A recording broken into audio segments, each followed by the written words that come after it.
Today on Public Eye News, 9 are killed in an Army Black Hawk helicopter crash in Kentucky, and later NMU women's lacrosse travels downstate this weekend to take on Grand Valley. I'll have your weather for the weekend, and Michael Cuddy will have your sports update. Hello, I'm Beck Burley. And I'm Michael Cuddy, and this is Public Eye News.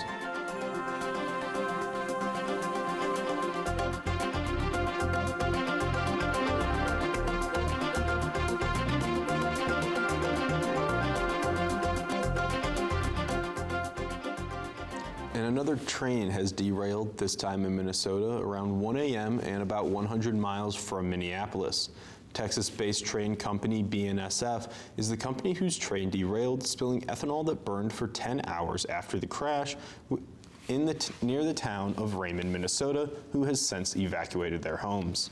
With more than 1,000 trail derailments last year and the high-profile derailment in East Palestine, the railroad industry is trying to self-regulate with 1,000 new trackside detectors as federal regulators and members of Congress have proposed reforms to improve train safety. No injuries were caused in the accident. 22 cars in total were derailed. And Berkey Hall, where 2 of the 3 students were killed and 5 more wounded in the Michigan State shooting, with the hall will remain closed for the remainder of this semester and for the start of the 23-24 school year. The MSU Union will also not have classes in it, though it will reopen to the public on Monday. The food court will remain closed, but counseling services and therapy dogs will be available to students. Memorials can be found in the Huron Room of the MSU Union. Ariel Anderson, Brian Frazier, and Alexandria Werner were the 3 students who were killed in the shooting. And in Minnesota, Xcel Energy's Monticello nuclear generating plant is expected to reopen soon.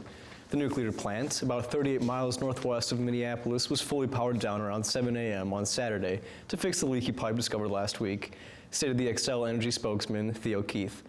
Earlier this year, there was also a leak which released around 400,000 gallons of water containing tritium. However, industry experts have repeatedly stated that there is no public health risk. Last week, the new leak was found coming from a temporary repair to the original leak, the company said. Chris Clark, president of Xcel Energy Minnesota, North Dakota, and South Dakota, assured the new leak posed no risk to the public or the environment. And in Iowa, Governor Kim Reynolds signed a pair of laws restricting the bathrooms transgender students can use. The laws also ban gender-affirming medical care among a flood of nationwide legislation targeting the transgender community. In Iowa, the new law bars transgender students from using public restrooms that align with their gender identity. Schools will need parental consent for special accommodations, like using a faculty or single occupancy restroom. Republicans argued these restrictions are intended to protect the privacy and safety of students who may feel uncomfortable sharing a facility with their transgender peers. Democrats countered that there have been no such issues and worry the law could cause additional harassment for transgender kids. And museums are homes to our cultural treasures and stories of success. But an exhibit in New York City takes a different approach.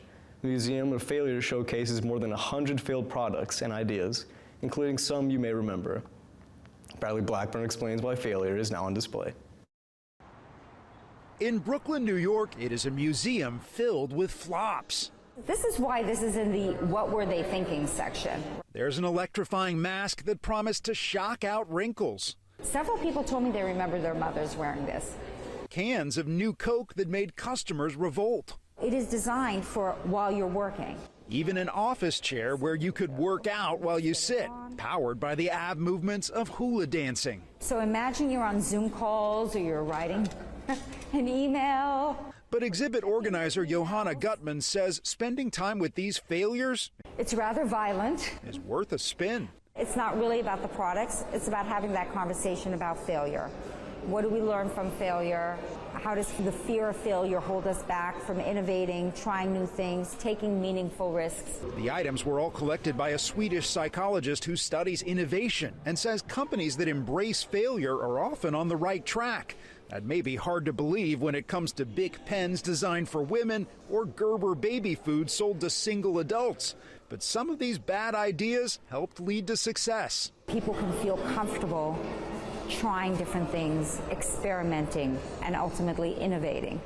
They invite visitors to share their own failures, filling a wall, some of them really personal. But every failure is also an opportunity. There's no true failure unless you don't learn from it.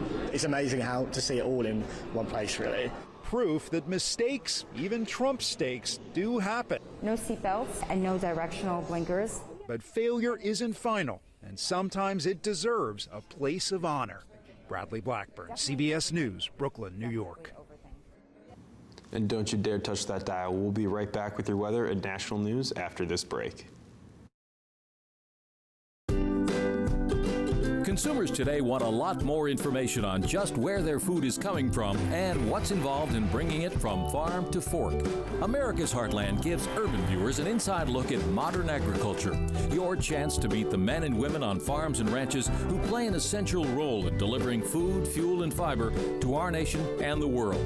Real people, real stories on America's Heartland. Coming up next.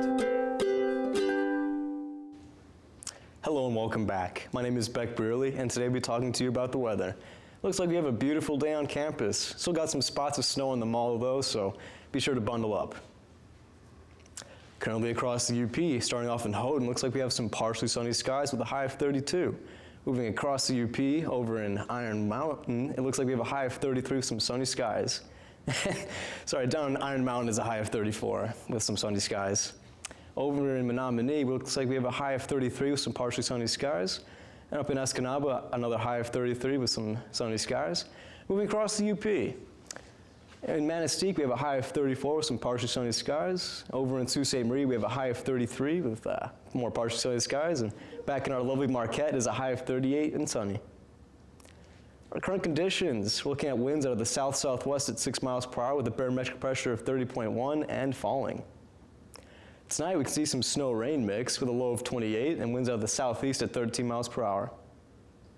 Tomorrow we can see some snowy conditions with a high of 34, a low of 24, and winds out of the northeast at 15 miles per hour. Looking ahead, this Saturday we have a high of 29 with some snowy conditions and a low of 17. This Sunday a high of 36 with more snow and a low of 33. And this Monday a high of 39, partially sunny skies and a low of 27. Back to you, Michael. Thank you, Beck, for that weather report.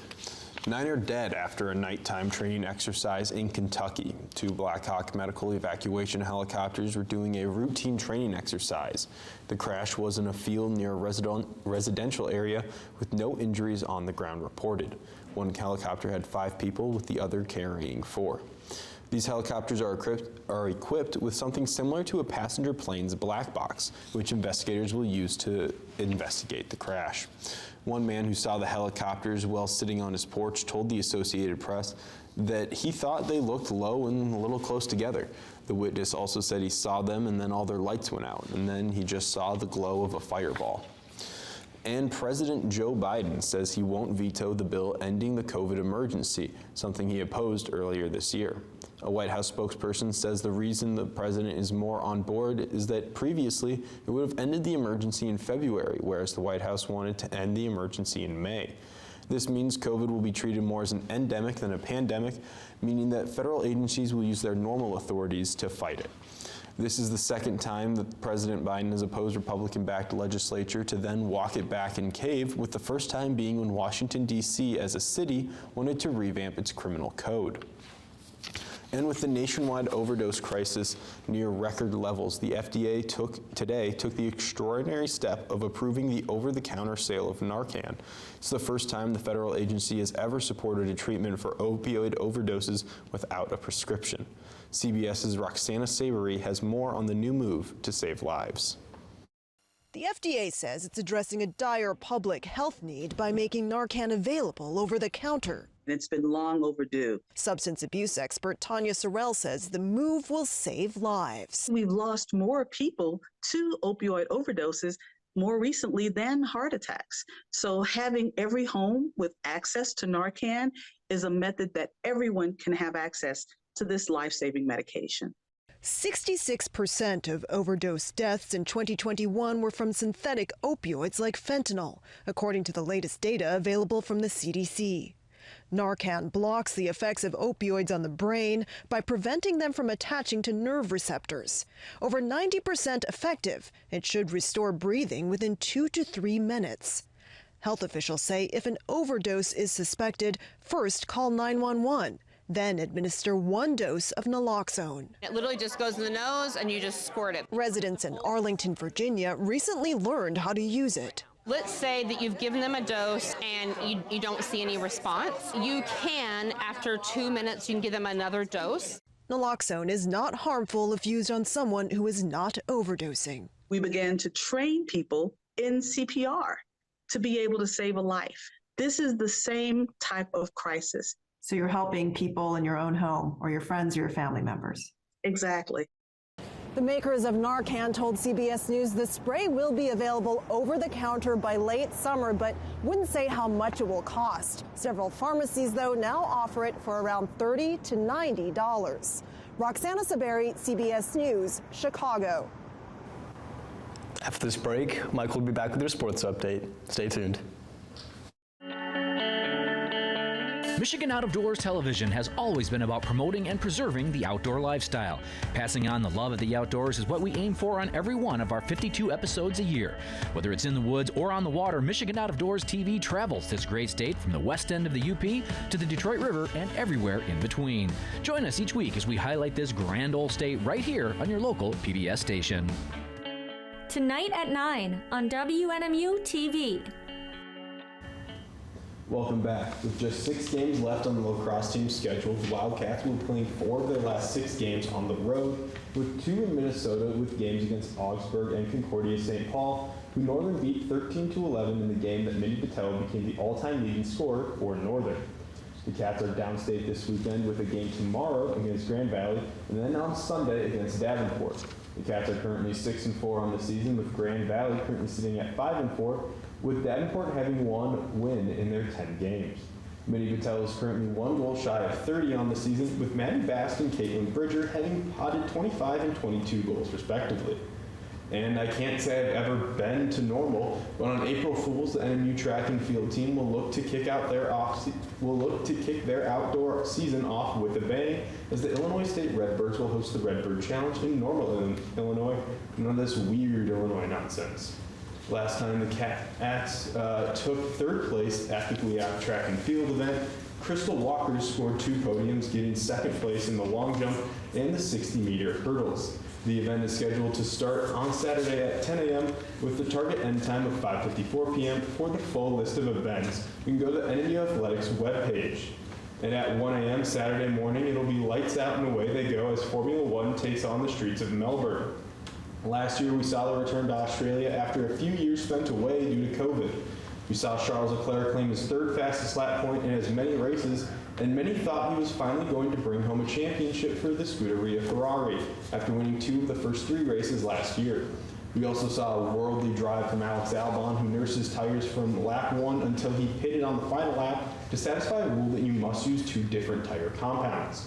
Due to the race being down under in Australia, the calendar is a little funky for those of us in the Eastern time zone, with practice scheduled for today as it's already Friday in the land ruled by spiders. Max Verstappen and Red Bull currently lead both championships. Back to you. Thank you, Michael. Over in Maine, the National Park Service has approved its first entrance fee increase in the past 5 years. Much of the fee increase effect Saturday will give a boost to the Island Explorer bus system, which is critical to addressing traffic congestion in the park and other projects that benefit visitors. Officials spoke. 7-day passes for private vehicles, motorcycles, and pedestrians will grow by $5 to $35 for a car, while the cost for an annual pass will grow by $15 to $70. Well, it looks like that's all we have time for, folks. I'm Beck Brearley. I'm Michael Cudahy. Stay classy.